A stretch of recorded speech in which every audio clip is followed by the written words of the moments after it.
question. So ordered. Thank you, Madam President.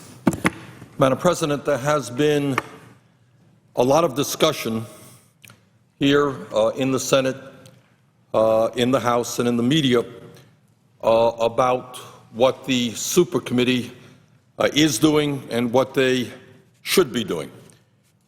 And the American people understand that the responsibilities that they have in terms of trying to reduce our national debt and our deficit is difficult, and I wish them the best of luck in coming up with a solution. My hope, simply stated, is that the super committee will do what the American people want them to do. And the American people, through demonstrations all over this country and in poll after poll after poll, have made it pretty clear what they want to see happen. The American people are becoming more and more aware that there is something very wrong in this country when we have the most unequal distribution of income and wealth of any major country on earth, when the top 1% earns more income than the bottom 50%, when in a recent 25-year period, 80% of all new income went to the top 1%, and when the gap between the very rich and everybody else is wider today than it has ever been since 1928, the year before the Great Depression. And if you think distribution of income in this country is unfair, then you should take a look at distribution of wealth, which is much more unfair. Madam President, today the wealthiest 400 Americans own more wealth than the bottom half of America, 150 million people. 400 people, 150 million Americans. And that unbelievable inequality in terms of wealth is, in my view, not only morally wrong, it is very bad economics, and it is not sustainable. So when the super committee deliberates as to where they should go, I think one direction is very clear, and the American people of all political spectrums have made their point of view very strongly on this issue. Whether you are a Democrat, an independent, or a Republican, what poll after poll after poll shows is that when the wealthiest people in this country are becoming wealthier, when, as Warren Buffett reminds us, their effective, i.e. real tax rate is the lowest that it has been in decades, yes, the wealthiest people in this country are going to have to pay more in taxes to enable us to go forward on deficit reduction.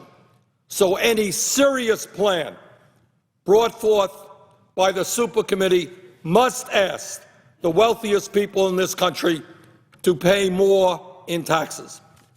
Furthermore, as I think everybody knows, we have corporation after corporation that benefits from huge tax loopholes.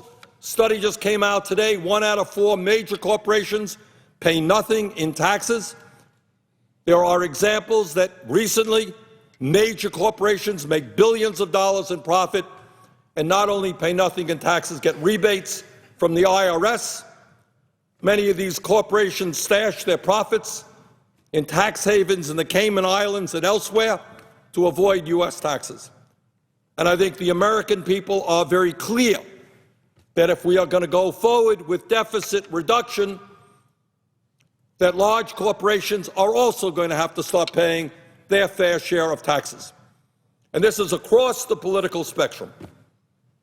So I hope that the super committee is hearing and understands that any agreement must contain significant revenue from the wealthiest people in this country and from the largest corporations.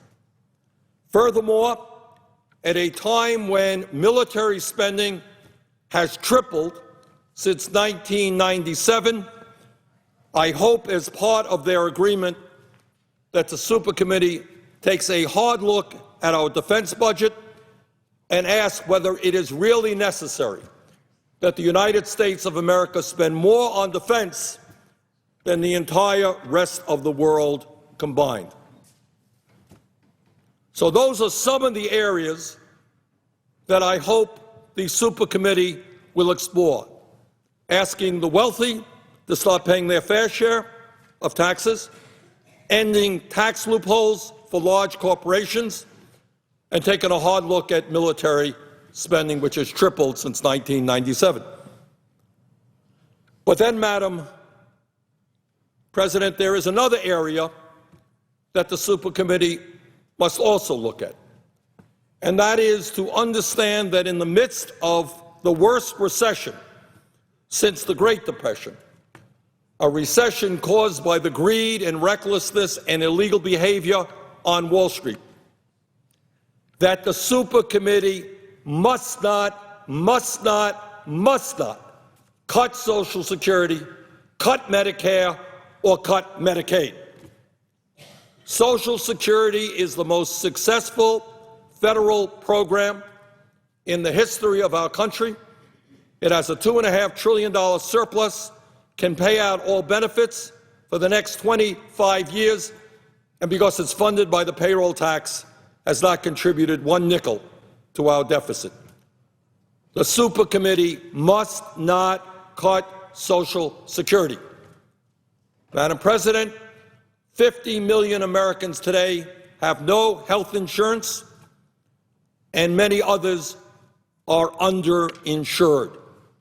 According to a study at Harvard University, 45,000 Americans die each year because they don't get to the doctor when they should. Under those conditions, it would be immoral, it would be wrong for the Supercommittee to cut Medicare and to cut Medicaid. So I hope, Madam President, that the Supercommittee does what the American people have said very loudly and clearly. They've said it in demonstrations, they've said it in polls, they've said it in communications with their members in the House and the Senate. We have an opportunity to make significant progress in terms of deficit reduction, but that deficit reduction should not take place on the backs of the elderly, the children, the sick, and the poor. Those populations, the most vulnerable people in this country, are hurting enough right now. So, Madam President, I hope that the Supercommittee has the courage to do what is right. I hope that it has the courage to do what the American people want them to do.